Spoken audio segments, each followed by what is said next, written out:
Bulletin का बाकायदा आगाज करेंगे। यहां आपको आगाह करें, कराची के इलाके सखी हसन के करीब गटर लाइन में जोरदार धमाका हुआ है, जबकि धमाका गटर में गैस भर जाने के सबब हुआ है। धमाके के नतीजे में कोई जानी नुकसान नहीं हुआ है। कराची के इलाके सखी हसन के करीब गटर लाइन में धमाका हुआ है, जबकि धमाका गटर में गैस भर जाने के सबब हुआ है। धमाके के नतीजे में कोई जानी नुकसान नहीं हुआ है।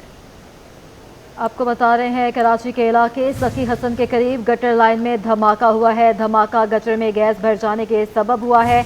धमाके के नतीजे में कोई जानी नुकसान नहीं हुआ है। आपको बता रहे हैं, कराची के इलाके में ये लाइन एरिया में धमाका हुआ है। धमाका गटर में गैस भर जाने के सबब हुआ है। धमाके के नतीजे में कोई जानी नुकसान नहीं हुआ है।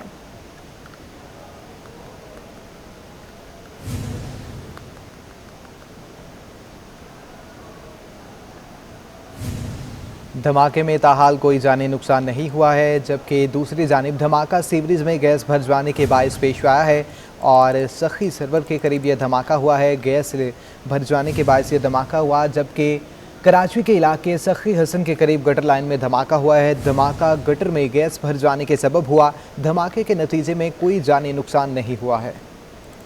उधर दूसरी जानिब सुपर हाईवे पर वाक़ई निजी हाउसिंग सोसाइटी के जू से शेर के 2 बच्चे चोरी हो गए। पुलिस ने मुकदमा दर्ज करके शेर के बच्चों की तलाश शुरू कर दी है। मुद्दई मुकदमे ने जानवरों की रखवाली पर मुकर्रर सुपरवाइजर को मुकदमे में नामजद किया है। शुबा है कि जानवरों की रखवाली पर मुकर्रर मुलाजिम साजिद अली ने शेर के बच्चे चोरी किए। आपको बता रहे हैं कि सुपर हाईवे पर वाक़या निजी हाउसिंग सोसाइटी के जू से जो है वो शेर के 2 बच्चे जो हैं उनकी चोरी का ये मामला है। मज़ीद तफसीला जानेंगे, समर अब्बास हमारे साथ मौजूद हैं। जी समर, बताइएगा। हाँ जी बिल्कुल, देखें ये सुपर हाईवे पर वाक़या निजी हाउसिंग सोसाइटी है। इसके चिड़ियाघर से 2 शेर के बच्चे जो है वो चोरी हो गए हैं। मुद्दई हैं जिन्होंने मुकदमा दर्ज कराया है। उनका कहना है कि जो रखवाली पे जो कायम थे, मुकर्रर थे सुपरवाइजर, उस पे शुबा किया जा रहा है कि वो शेर के बच्चे जो है वो चोरी करके ले गए हैं। पुलिस ने मुकदमा दर्ज करके मुलजिम की तलाश शुरू कर दी है, जबकि ये निजी हाउसिंग स्कीम है सुपर हाईवे पर वाक़या। यहाँ जो ये बच्चे जो हैं वो रखे गए थे और उसके साथ दीगर जानवर भी थे जिनकी रखवाली के लिए मुलाजमीन थे। ताहम इनका अपना ही मुलाजिम जो है वो शेर के बच्चे चोरी करके ले गया है। पुलिस का यही कहना है। ताहम पुलिस तफ्तीश कर रही है मजीद। जी, पुलिस मजीद तफ्तीश कर रही है। समर अब्बास हमें अपडेट कर रहे थे, आपका बहुत शुक्रिया। बुलेटिन में अब बात करेंगे कोरोना वायरस की। कराची में कोरोना केसेस में फिर इजाफा होने लगा है। 24 घंटों में मजीद 759 केसेस सामने आ चुके हैं। सबसे ज़्यादा ज़िला शर्की में 281 नए मरीज रिपोर्ट हुए। ज़िला जनूबी 246, ज़िला बस्ती 149, कुरंगी 55, ज़िला गरबी 19 और मलीर में 9 नए केसेस रिपोर्ट किए गए हैं। आपको बता रहे हैं, शहर कायद में कोरोना वायरस के बढ़ते केसेस के हवाले से तो कोरोना वायरस की केसेस में मुसलसल इजाफा देखने में आ रहा है। समाजी फासला यकसर नज़रअंदाज किया जा रहा है और मास्क का इस्तेमाल नहीं किया जा रहा। यही वजह बताई जाती है कि कोरोना के केसेस में दिन ब दिन इजाफा देखने में आ रहा है और शहरियों को मोहतात किया गया है, मास्क पहने और गैर ज़रूरी घरों से बाहर ना निकलें।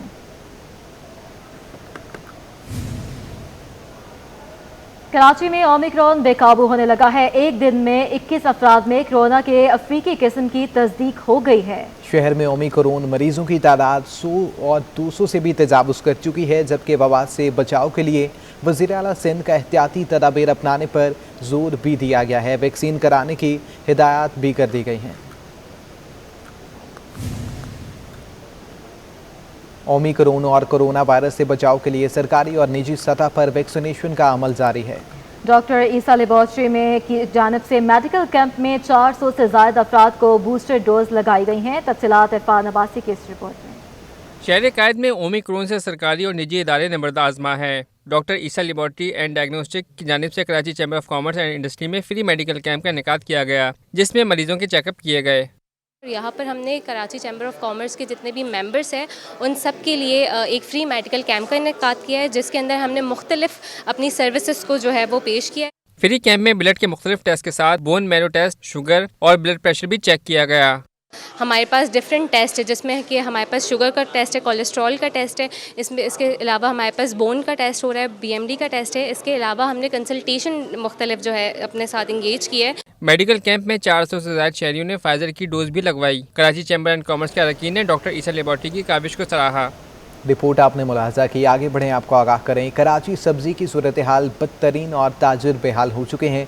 बारिश के बाद पानी की निकासी नहीं हो सकी। मंडी में हर तरफ कीचड़ ही कीचड़ नजर आने लगा है, जबकि कचरे का ढेर मंडी के लिए बदनुमा दाग बन गया है।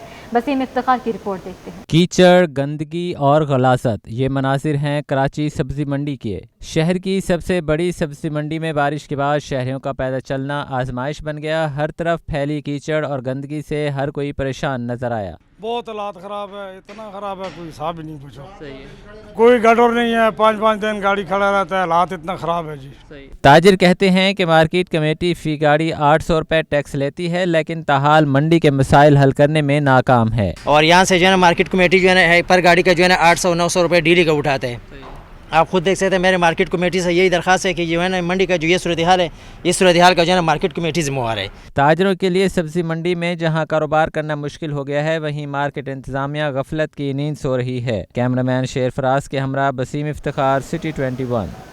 शहर में जा बजा गैर कानूनी पार्किंग शहरियों के लिए दर्द सर बन गई है। ट्रैफिक पुलिस इन पार्किंग से गाड़ियां उठाकर ले जाती है और शहरी पैसे देकर गाड़ियां छुड़वाने पर मजबूर हो जाते हैं। ट्रैफिक पुलिस का कहना है कि ये गाड़ियां ट्रैफिक को मुतासिर करने का सबब बनती हैं, जिसकी वजह से इन्हें पार्किंग से उछाल लिया जाता है। मज़ीद तफसीलात के लिए ये देखेंगे ये रिपोर्ट।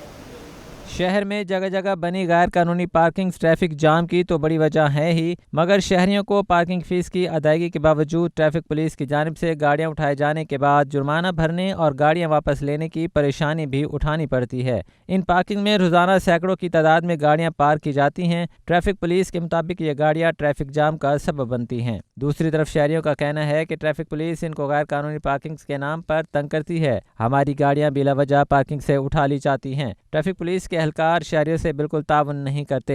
आला हुक्काम इन गैर कानूनी पार्किंग के खिलाफ फौरी तौर पर एक्शन लें ताकि शहरियों को इस अजियत से छुटकारा मिल सके। शहर कायद में गैस लोड शेडिंग में मजीद इजाफा कर दिया गया है। बेशतर इलाकों में गैस लोड शेडिंग 22 घंटे तक पहुँच गई है। मजीद तफसीलात जानते हैं अपने नुमाइंदा राहिल बेग से। राहिल, आगाह कीजिएगा, मजीद क्या तफसीलात हैं?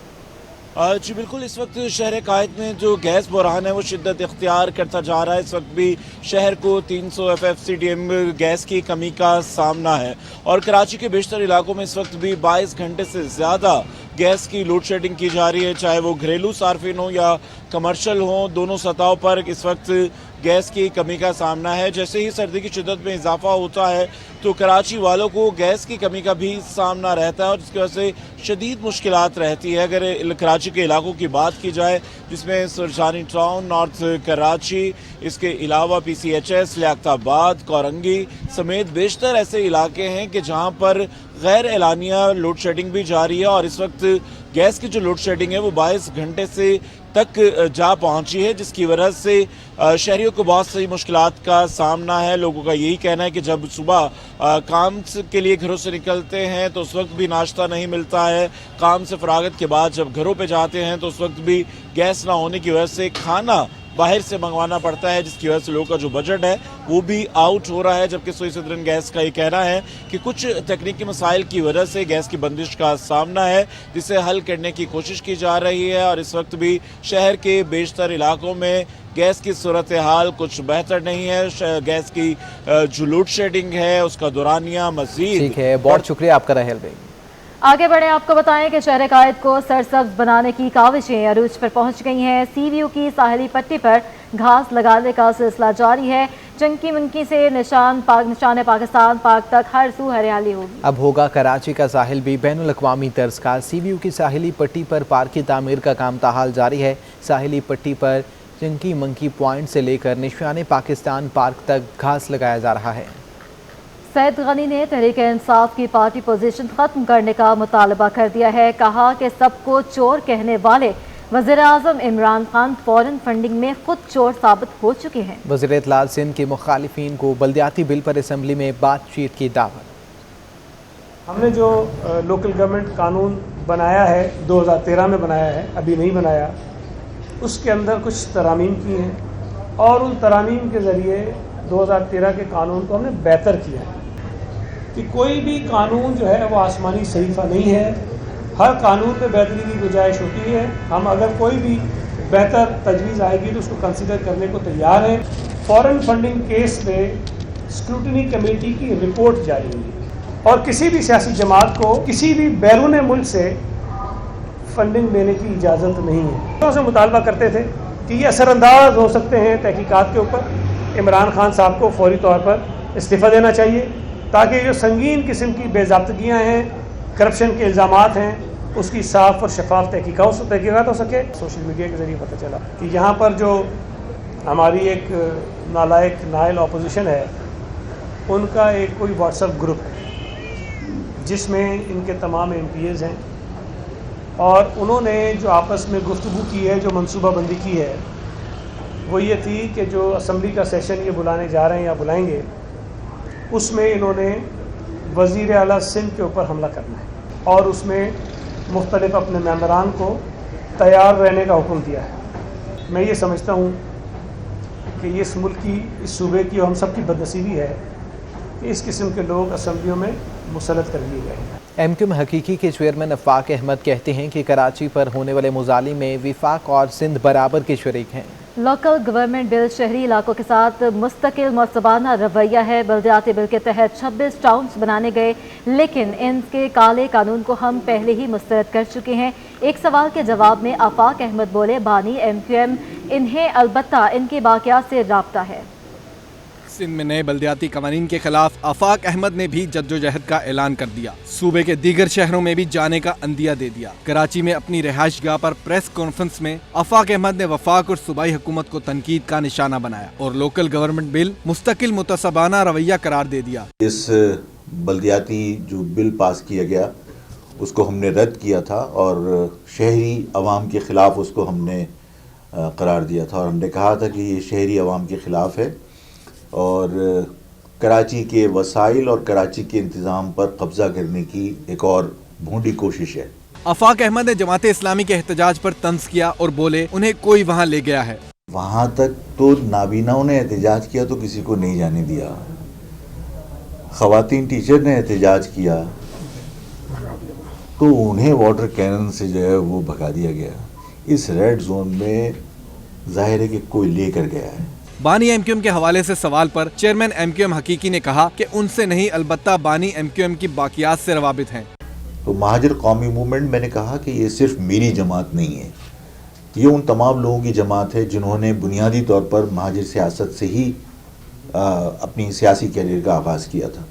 आफाक अहमद ने कहा कि 21 जनवरी को हैदराबाद के बागे मुस्तफ़ा में तारीखी जलसा होगा। मुल्क उस वक्त तरक्की करता है जब उसका इंतजाम मुकामी लोगों के हाथ में दिया जाए। सिंध सरकार ने निजी बैंकों में स्कूल मैनेजमेंट के अकाउंट्स बंद करने का फैसला किया है। रिफॉर्म सपोर्ट यूनिट ने तमाम डिवीजन और अजला के तालीमी अफसरान को खत अरसाल कर दिया। रिफॉर्म सपोर्ट यूनिट की जानिब से डिविजनल डायरेक्टर्स और अजला के DTOs को इरसाल करदा खत में तमाम स्कूल मैनेजमेंट कमेटियों के अकाउंट्स निजी बैंकों में बंद करने की हिदायत की गई है। कमेटियों के अकाउंट्स नीम सरकारी सिंध बैंक में खुलवाने की हिदायत की गई है। प्राइमरी, मिडिल, हाई स्कूल्स और हायर सेकेंडरी स्कूल्स के अकाउंट्स खुलवाने का कहा गया है। रवा साल सिंध पुलिस के 67 DSPs रिटायर्ड होंगे। DIG एस्टेब्लिशमेंट ने फहरिस्त जारी कर दी है। DIG एस्टेब्लिशमेंट शहजाद अकबर ने फहरिस्त मुरतब करके एडिशनल चीफ सेक्रेटरी सिंध को भिजवा दी है, जिसके मुताबिक रवा साल 67 DSPs रिटायर्ड होंगे। रवा साल सबसे पहले 30 जनवरी को रिटायर्ड होने वालों में DSP सैयद इफ्तिखार और दीगर शामिल होंगे। प्राइवेट शिपिंग कंपनीज की जानिब से कंटेनर्स के किराए में मनमानिया इजाफा किया जा रहा है। वज़ीर आज़म के मामले खसूसी मौलवी महमूद कहते हैं शिपिंग कंपनियां माफिया बन चुकी हैं। अयाज राना की रिपोर्ट। शिपिंग कंपनियों की मनमानियां, कंटेनर किरायों में इजाफा कर दिया। शिपिंग कंपनियों की जानिब से किराया बढ़ाने पर वज़ीर आज़म के मुआविन खसूसी बहरी अमूर भी बरहम हो गए। कहा, माफिया को लगाम देनी होगी। हमने PNSC से बात कर ली है, जल्द कंटेनर शिप शुरू होगी। एक काटिल नुमा बना हुआ है बड़े शिपिंग लाइन, जो कि वो फ्रेट्स को इतना ऊपर लेके गए हैं कि अनइमेजिनेबल। इसके लिए ये है कि हमने जो इक़दाम लिया है कि PNSC को फ़ौरन इंस्ट्रक्शन मिल चुकी है कि PNSC एक कंटेनर लाइन सर्विस शुरू करे और मेरे अंदाज़े के मुताबिक हम जून से पहले कंटेनर सर्विस जो है PNSC शुरू करेगी। महमूद मौलवी का कहना था कि अमेरिका में कंटेनर फंसने की वजह से मार्केट में कंटेनर्स की कमी है। उन्होंने मजीद कहा कि जल्द पाकिस्तान 2 अव्वल कैरियर शिप भी लेगा। कैमरामैन आसिफ शफी के हमरा आयास राना, सिटी 21। नए साल के पहले हफ्ते में रुपया दबाव का शिकार रहा। एक हफ्ते में इंटरबैंक में डॉलर 16 पैसे महंगा होकर 176 रुपये 67 पैसे पर पहुंच गया और ओपन मार्केट में अमरीकी डॉलर 1 रुपये महंगा हो गया। साल 9 के पहले हफ्ते रुपया दबाव का शिकार रहा। मरकजी बैंक के ज़खायर 16 करोड़ 90 लाख डॉलर मजीद कम हो गए। डॉलर दीगर करेंसी की हफ्तावार रिपोर्ट के मुताबिक नए साल के आगाज पर बैरूनी कर्ज और दीगर अदायगी पर ज़र मुबादल के ज़खायर मजीद कमी हो गई। एक हफ्ते में इंटरबैंक में अमरीकी डॉलर 16 पैसे महंगा हो गया और 176 रुपये 51 पैसे से महंगा होकर 176 रुपये 67 पैसे पर बंद हुआ। इंटरबैंक के साथ साथ ओपन एक्सचेंज में भी एक हफ्ते में अमरीकी डॉलर 1 रुपये महंगा हो गया। डॉलर 178 रुपये 50 पैसे से महंगा होकर 179 रुपये 50 पैसे पर पहुंच गया। हफ्ते में यूरो 1 रुपये महंगा होकर 201 रुपये 50 पैसे, बरतानवी पाउंड 2 रुपये महंगा होकर 241 रुपये पर पहुंच गया है। माशी माहिरीन का कहना है कि रुपये पर दबाव बढ़ने से बैरून मुल्क सफर करने वाले मुसाफिरों पर भी इजाफी बोझ बढ़ गया है। मिनी बजट ने तालीम हो या सेहत किसी भी शोबे को नहीं बख्शा। बजट के पास होते ही जहां हर चीज़ महंगी हो गई है, वहीं कंप्यूटर, लैपटॉप और दीगर किस्म की अशिया भी महंगी हो चुकी हैं। रिपोर्ट। कप्तान की हुक्मरानी में महंगाई का नया सुनामी। ऑनलाइन तालीम का दावा करने वालों ने तालीम ही महंगी कर दी। सेल्स टैक्स 17% होने से 9,000 वाला कंप्यूटर 12,000 रुपए तक पहुँच गया। खरीदारों का कहना है कि जब भी मार्केट आओ तो अशिया की कीमतें बढ़ी हुई होती हैं। जो लैपटॉप 8,000 9,000 रुपये में मिल जाते थे, आज वो लैपटॉप 16, 17, 18,000 रुपये में पहुँच चुके हैं। ये चीज़ नहीं होनी चाहिए बेसिकली, क्योंकि आप देख सकते हैं कि अभी ऑनलाइन पढ़ाई भी स्टार्ट हो गई है। दुकानदार भी महंगाई पर अफसरदा हैं। शिकवा किया कि आवाम को टेक्नोलॉजी से दूर किया जा रहा है। पर मशीन के ऊपर तकरीबन 1700 रुपये पर पीस बढ़ जाएगा, जिसका इफेक्ट हम पे नहीं आएगा, ये कस्टमर पे सीधे सीधा आएगा। एक चीज़ हमारे पास 1700 रुपये महंगी आएगी, वो 1700 2000 रुपये 1700 को हम 2000 रुपये में कन्वर्ट करके सामने 2000 रुपये महंगा सेल कर देंगे। इसका इम्पैक्ट हम पे नहीं होता, इसका इम्पैक्ट सीधा सीधा कस्टमर पे जाता है। आवाम वैसे ही महंगाई से परेशान है। हुकूमत के ऐसे इक़दाम से मजीद महंगाई का तूफान आएगा। कैमरामैन कयूम शेख के हमरा अयाज राना, सिटी 21। आपने जानी इसी के साथ न्यूज़ स्टूडियो से अब तक के लिए इतना है। देखते रहिए सिटी 21।